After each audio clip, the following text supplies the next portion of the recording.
Go for it, Roo. Eat that chop. Eat that chop. Other side. Good boy. Oh, yes. Oh, yes. Yum, yum, yum. So lekker. That is human.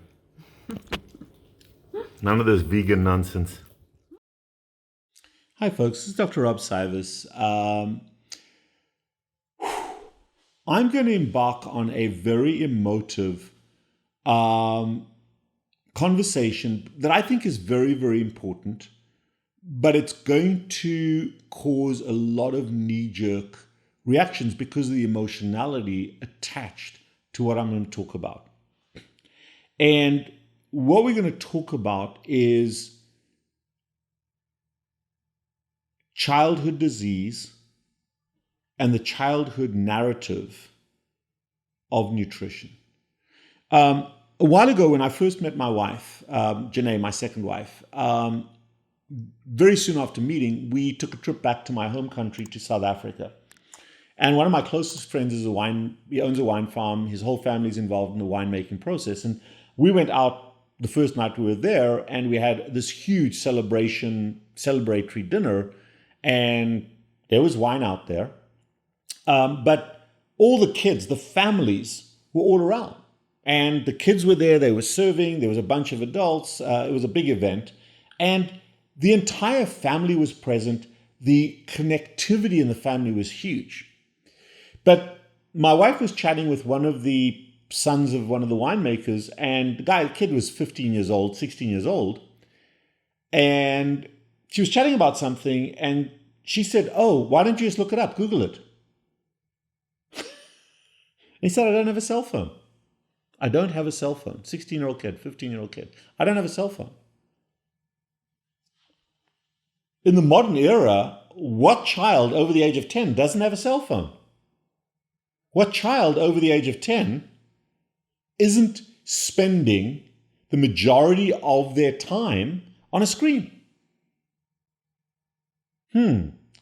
Why?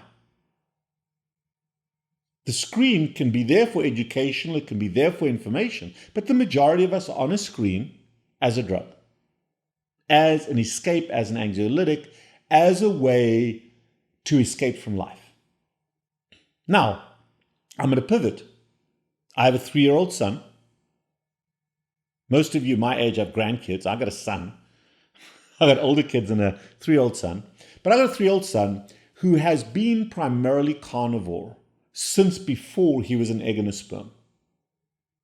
So both Janae and I lived a carnivore-based, 95% carnivore-based life when we decided we were going to have a child. So prior to that, prenatal vitamins, 3 omega fatty acids, and primarily a carnivore diet. And we did that primarily because of his brain function, okay? And now my son is 3 years old. He goes to preschool. And I take him to preschool, and the other day we were looking at a new school, and we walked in, the kids were, it was 10 o'clock in the morning, school starts at 9 o'clock. They were busy having their first snack of the day. It's their morning snack. So they have breakfast at home, they have a morning snack, then they have lunch an hour later, then they have the afternoon snack, then they go home where they have another snack, and then they have dinner, and then they have some snacks after dinner, and then they go to bed. That's the average kid. But at this snack, I looked around, there was about 10 or 12 kids sitting around a table, all had their little lunch boxes open, and I looked at what they were eating. And I can tell you that all I saw was manufactured carbohydrates, by far the dominant. Chips, Go-Gurts, packaged, manufactured carbohydrates. There were a few kids with a little bit of fruit in their mixture.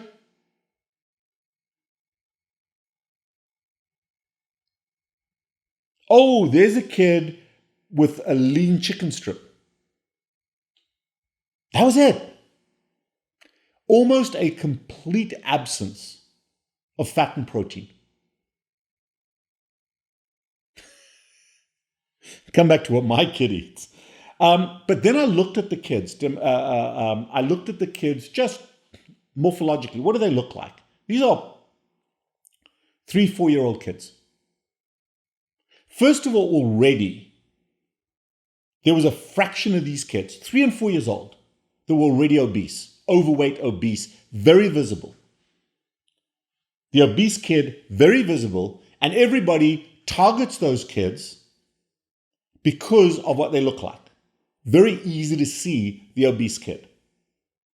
But I'll tell you this, that while it is still part of a dysfunctional diet, that obese kid is healthier than the majority of the other kids because their body is protecting them.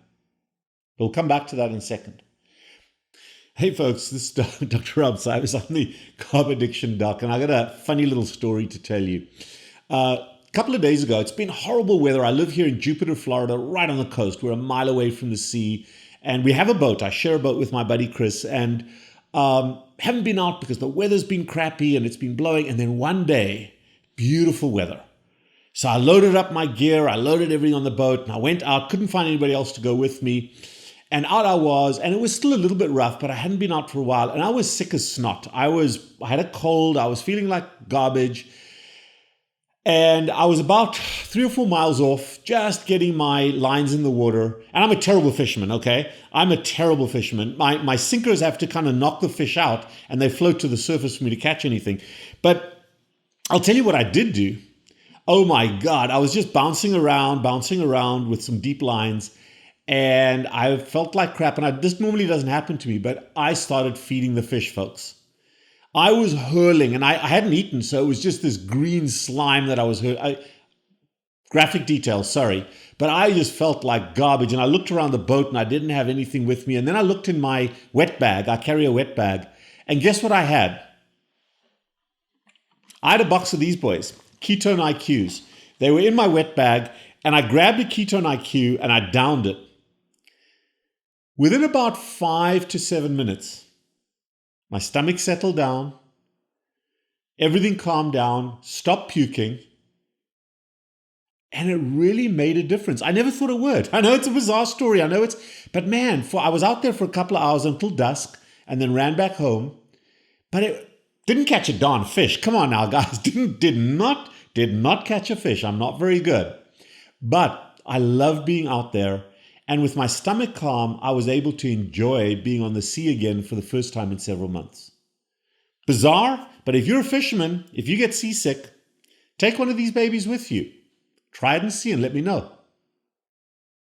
The second thing I noticed at this table, there were 2 kids that were just unmanageable, all over the place, doing things to other kids, just unable, and this is not a blame thing, unable to act in a social environment with other kids. Communication wasn't there, rule following wasn't there. And both of these kids had repetitive behavior that we call stimming behavior. Both these kids, in my brief interaction, were on the autism spectrum.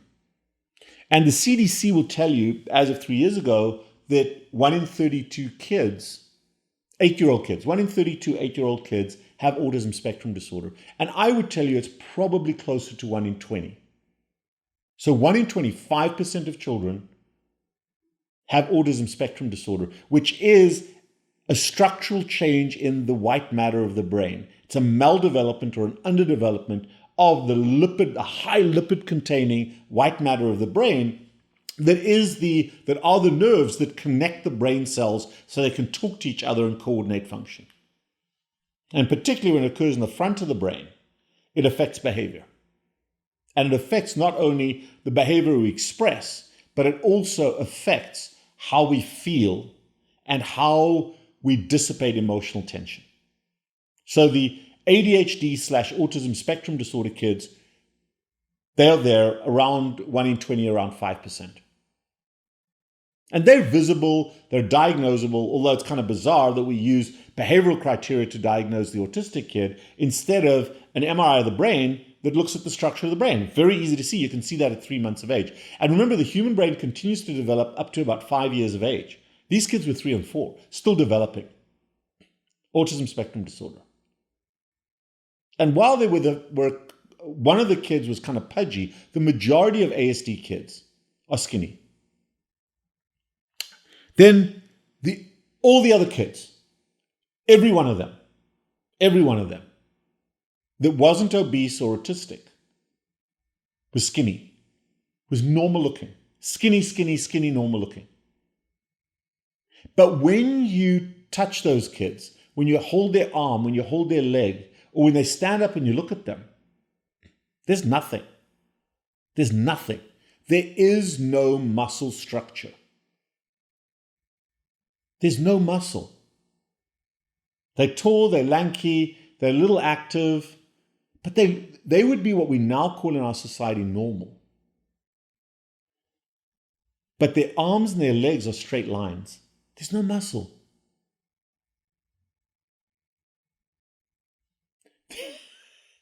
Then you look at my son. The solid rock. I mean, he is a running back. Big, solid. His muscles have muscles. And it's not because he's better or anything than any of the other kids. This is not a blame thing. But he opens his lunchbox, and 95% of the food he's eating is fat and protein.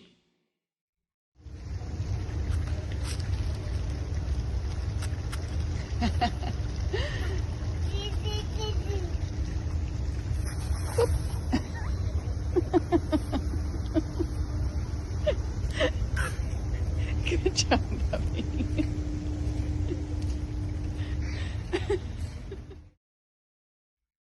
In fact, I think that day it was meat, and more meat, and some cucumbers with a little bit of a high-fat yogurt dip. That was his food. He had sausage that we call boerewors, dried sausage. You could see the chunks of fat in it. He had chicharrones, which are pork rinds, high in fat. He had turkey rolls and salami. Chunk of cheese. There's his food. Protein and fat.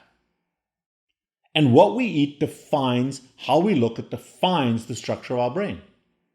The obese kids are very good at turning the sugar they're eating into fat. That's why they're obese.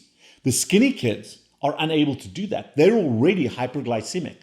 They already have prediabetes, hyperglycemia. They can't turn that sugar into fat, or they're spending it with their activity.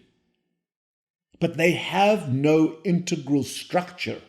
The structure of their body that requires fat and protein is missing because they're hardly eating fat and protein. And if they do eat protein, it's lean protein. There's no fat to protect the protein, so the protein just becomes sugar. And they're wired and high on energy. It's the Three Little Pigs story. Build my house of sticks, build my house of what's the middle one? Straw, sticks, and stones. And my son's body is like the brick little pig house. The other kids are made of straw and sticks. And one of the other talks you're going to see in this video series, the American Academy of Pediatrics is suggesting that we start to test kids as young as 8 and 9 years old for hyperlipidemia. Well, these skinny kids that are eating a ton of carbohydrates are going to have higher cholesterols. They're going to have vascular inflammation. And now they want to start treating kids under the age of 10 with statins instead of addressing their diet. And the US Dietary Guidelines 3 years ago, in 2020, for the first time came out with guidelines, dietary guidelines for kids under the age of 2 and pregnant mothers that heavily favor carbohydrates and demonize protein and demonize fat, making this problem official and more entrenched in our society. So when you look at the 4 kids, the obese chunky kids, the ASD kids, the autism spectrum disorder kids, the skinny kids, those are the 3 unhealthiest children. And again, I've got to be cautious here because it's not a blame thing for the parents. Parents are trying to do what we're told to do. They're trying to have these kids as healthy as they can be, but the narrative is wrong. Then you got my outlier, my solid as a brick outhouse child who is fed what his growing body needs. And we're not better than anybody. We've just followed our narrative, not the convention. And when we go to school, when he's eating that food and we say, look, we'll bring pizza on a Friday, which will be a pepperoni pizza, so he doesn't eat the other pizza. What do we say? We can't say he's carnivore. Can't say he's carnivore. We say, oh, he's gluten allergic. We have to use a reason to justify this dangerous, awful diet that the American Academy of Pediatrics says is killing kids, but none of the kids you look at who are sick are eating what my son's eating. It pisses me off, and it is destroying our society, because our society is going to have to cope with a bunch of kids who are diabetic in their 20s, in their teens. I just saw a 12-year-old kid with diabetes. Type 2 diabetes. And it's not an indictment of their parents. They're trying to follow the narrative, but the narrative is wrong. And society's not going to change. It's going to go down that pathway much harder. We as individuals have to make that change. We have to change that for our children. But I don't want to lie about my kid anymore. Oh, there you go. Good. Yummy. Look at this. Look at that ribeye steak. Here, Bobby. You want some more? Let's give you some fat. Here, take this. No, take it in your hand. Yummy. You like that? You want more, or are you all done? You want more, or are you all done? More? Funny little anecdote. In April, my kid goes off to a place where they're doing Easter egg hunts. And they've got all these little plastic Easter eggs around, hidden around. He's never eaten carbohydrates. And you're depriving him, surely he must. He doesn't miss them. He doesn't feel like he needs a cigarette. Okay? He doesn't eat carbohydrates. He's just not been exposed to them. A lot of Jewish and Muslim kids that haven't been exposed to pork. Oh my God, you're missing out on bacon. No, you're not missing out on bacon. It doesn't have to be present in your life. Neither do carbohydrates. Think that one through. Okay? He's not missing out. What he's missing out on is obesity, diabetes, and mental disturbances, anxiety and depression, and suicide when he's older. That's what he's missing out on, folks. Yeah, and I said that, and I'm harsh on that. But anyway, back to the Easter egg story. So this little kid's never really been exposed to carbohydrates. The most he's had is a few strawberries and blueberries in his life. But he's never eaten candy and crap like that. We don't do drugs in our family. We try not to. So opens up one of the eggs, and there's a Tootsie Roll in it. And he opens the Tootsie Roll, and he says, oh, sausage, because he has no idea that a Tootsie Roll is crystal meth. And we said, no, we'll give that away. But that is his narrative. And he loves sausage. If he does snack, and he doesn't snack very often, he eats mostly 2 or 3 meals a day. He very rarely eats breakfast. Because breakfast is a Kellogg's problem, not a human nutrition problem. Oh, you must kickstart your metabolism. Your brain needs breakfast. Yeah, if you're high on sugar, have your first cigarette and have some cereal. But if you don't smoke and you don't eat carbohydrates, you don't eat breakfast. Now, you'll get a bottle of milk in the morning, but it's later morning. Because he doesn't feel like anything when he first wakes up. He's just not hungry. He won't eat it. If he's going to snack on anything, it'll be a piece of bacon or a rib. Or some chicharrones. And that's because of us, not because of him. There's no reason why you can't raise your own child in that way. And if you are a loving parent, give them fat and meat, not crystal meth, not sugar and starch. It's not a treat. It's here's a little bit of diabetes for you. Here's a little bit of obesity for you. Here's a little bit of mental health dysfunction for you. That's what you're giving your kids. And yes, it hurts. One cigarette will hurt that kid. I know it's a crazy way of thinking. But we minimize, we rationalize, we justify, we validate. And we don't set a standard. Is my kid going to eat carbohydrates? Of course he is. Of course he is. But I want him to have discretion when he's older. We don't raise a child with alcohol from the get-go. 2 years old, they're not getting a glass of wine. When they're older, when they can make that decision for themselves, they get exposed to alcohol. Now, I was exposed to alcohol at a younger age, but we then can be responsible for alcohol, use it, if you care to use it, for the enjoyment, but not as a staple in our lives. But when you introduce alcohol, nicotine, or carbohydrates to a child before they can function, before they have discretionary knowledge, it becomes a foundational way of relieving emotional distress. It defines who they are. Whether they're skinny, and those are the ones where people don't see it. But you deprive a skinny child at the age of 3 of their carbohydrates. You put my son's lunchbox in front of those kids. They're not going to know what to do with it. Think that one through. Drug addicts at age 3. I am the carb addiction doc. I know this has pissed you off. I know this has upset you. Think it through.